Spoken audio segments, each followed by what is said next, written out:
I know she likes to mess with people's cars because we have messages together of her wanting me to go with her to beat up one of her her boyfriend's car. And she wanted to do more than that. 1 second. Is that true? That's correct. But look, if I could issue an injunction to keep you off the internet, I would do it. You have a job and you have children, and your behavior, if it's true, can jeopardize all of that. Right. I mean, I read through these texts. They're expressions of a deep-seated anger where somebody can get really hurt. What did you want to say?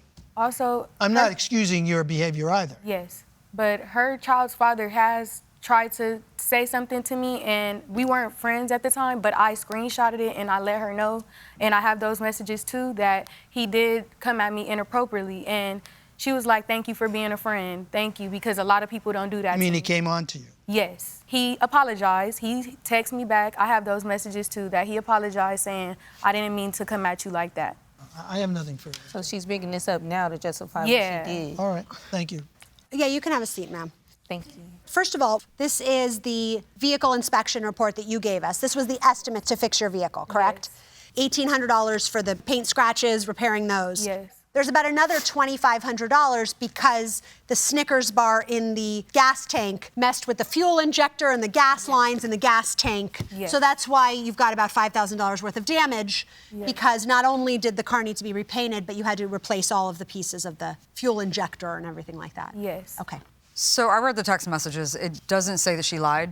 He does apologize for her actions and agrees that she went too far. I don't know how he knows that for certain what you're alleging she did to your car, but it doesn't say that she fabricated, so I still don't know about that.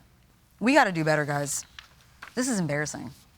Anyone have any other additional questions? All right, thank you. You're excused while we deliberate on this matter. Well, I have had some playdates go wrong, but not this wrong, my friends. No, I'm sure.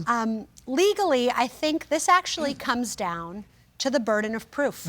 If we were here in a criminal case where we had to prove beyond a reasonable doubt who did what, she'd lose.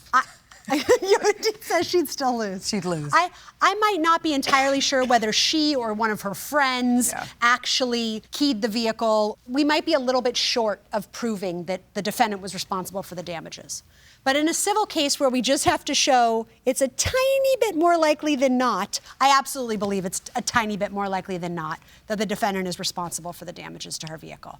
And boy, would it be a wild coincidence if another group of folks showed up that night and ruined her car after this dispute, while the defendant was just sitting at home minding her own business. I think there is sufficient circumstantial evidence to infer that she was responsible. I feel like I would have given the defendant a little more credit had she just said, you know what, I was mad, I did show up to her house, but I didn't actually touch her car. And she admitted she enlisted the plaintiff to help settle a score with somebody else. Yeah, I would probably hold her responsible even if she didn't do anything. You were there and you helped incite the situation. Either way, we know that she was responsible. If there was aiding and abetting vandalism, clearly she'd probably be guilty for that.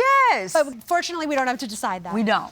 So looking at the proof of damages, it actually only adds up to $4,370. I didn't realize a Snicker could have that I didn't either. impact on a vehicle. Yeah, and I don't believe she's proven damages beyond that, so I would award her the full amount of $4,370.